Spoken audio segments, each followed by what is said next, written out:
Hello guys, nandito naman tayo. Buko na naman ang ating nakikita. Dahil ngayon ay araw ng linggo, gagawa tayo ng special na buko juice. Lalagyan lang natin guys ng gatas, kondensada.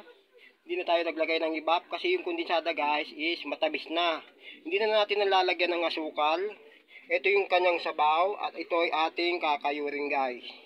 Makakayod muna ako guys. Nakayod ko na guys ang dalawang bukong buo. Ito na guys yung aking nakayod. Kailangan guys pagkakayod kayo is hindi na kasama yung bao ng nyog.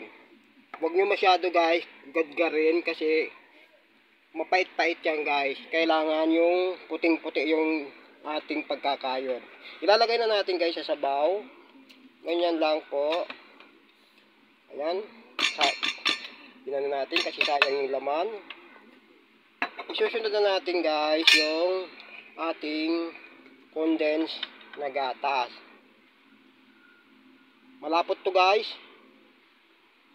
Kahit anong brand guys pwede.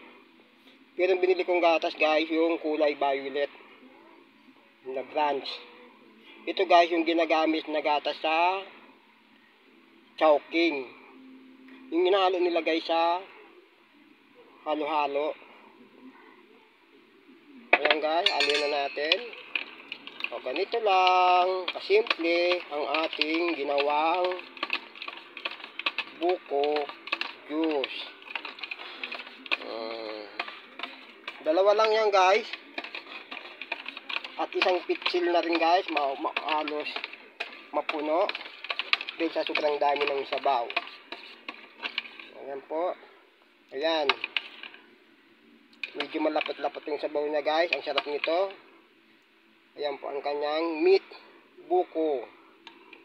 Malambot lang yan guys. Ang aking ginawang buko juice. Itong laman.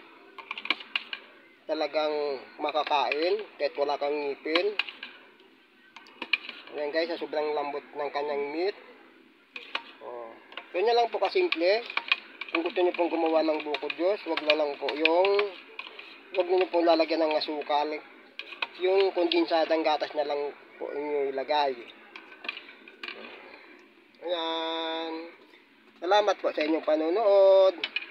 Paki-subscribe na rin po and God bless you all.